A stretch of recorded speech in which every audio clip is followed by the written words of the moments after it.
মেয়েরা খুব অদ্ভুত একটা প্রাণী। এদের সব কিছু আপনাকে দিয়ে দেবে, কিন্তু একটা জিনিস পৃথিবীর কাউকে শেয়ার করতে পারবে না। জীবিত থাকতে অবস্থায় সে শেয়ার করবে না, মরে গেল দাবি ছাড়ে না, মরে গেল সে শেয়ার করতে পারবে না। কি সেই জিনিসটা? একদিন বউ অনেক অসুস্থ হয়ে গেল। মৃত্যু শয্যায় শুয়ে তার স্বামীকে বলল, আমি তো মারা যাব, আমাদের 5 বছরের একটা ছেলে আছে, আমি মরে গেলে তুমি বিয়ে করে নেবা, তাই না? তখন স্বামী বলে যে, আমি তোমাকে অনেক ভালোবাসি, কিন্তু আমাদের যে 5 বছরের একটা ছেলে আছে ওর দেখাশোনা করা, আমার জীবনের পথ চলা এবং সামাজিক দায়বদ্ধতা এড়াতে হলেও তো আমার একটা বিয়ে করতে হবে। তখন বউ বলল, আচ্ছা তুমি বিয়ে করো, তবে আমার একটা কথা রাখবা। স্বামী বলল, কি কথা বলো? আমি কথা রাখবো। কয়, আমি যদি মইরা যাই, যতক্ষণে আমার কবরের মাটি না শুকাইবে ততক্ষণে তুমি বিয়ে করবা না।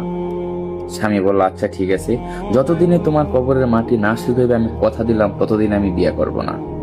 বউ মারা গেল। 1 দিন, 2 দিন, 1 সপ্তাহ, 2 সপ্তাহ, 1 বছর, 2 বছর, 10 বছর গত হয়ে গেছে, কবরের মাটি শুকায় না। 10 বছর যখন গত হয়ে গেছে, তখন সে যে 5 বছরের ছেলে রেখে গেছে, এই ছেলের বয়স হয়েছে এখন 15 বছর। আজকে ছেলের বিয়া। ছেলে যখন বিয়ে করতে যাচ্ছে, তখন তার বাবা বলল যে, তুই একটু দাঁড়া, আমি একটু তোর মায়ের কবরটা দেখে আসি।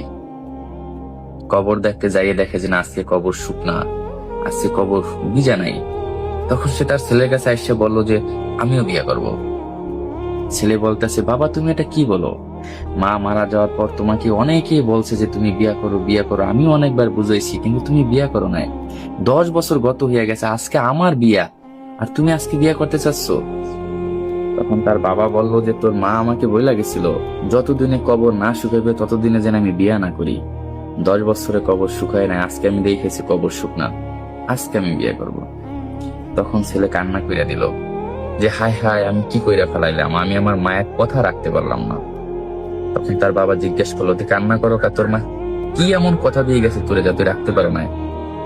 ভাই, আমার মা যখন মইরা গেছে আমার বইলা গেছে, বাবারে আমি তো মইরা যাবো, আমার একটা আবদার রাখিস, তুই প্রতিদিন আমার কবরে 1 বালতি করে পানি দিস। আমি টানা 10 বছর মায়ের কবরে 1 বালতি করে পানি দিছি, কিন্তু আজকে আমার বিয়া, আমি ভুলে গেছি আমার মায়ের কবরে পানি দিতে পারি নাই, যে কারণে কবরটা শুকাই রয়েছে, ভিজা থাকে না, আর তুমি বিয়া করতে চাও। দেখেন ভাই, বউ কিন্তু মারা গেছে, মারা যাইয়াও স্বামীরে বিয়া করতে দিতে চায় না। মানে স্বামীর বাক সে কাউকে শেয়ার করতে পারে না। মানে স্বামীর পাশে সে তার নিজের আপন বোন, মানে ওই যে শালি দুলাভাই সম্পর্ক সে মাইনে নিতে পারে না। তার হিংসায় পুরো শরীরটা জ্বলে ওঠে, মনে হয়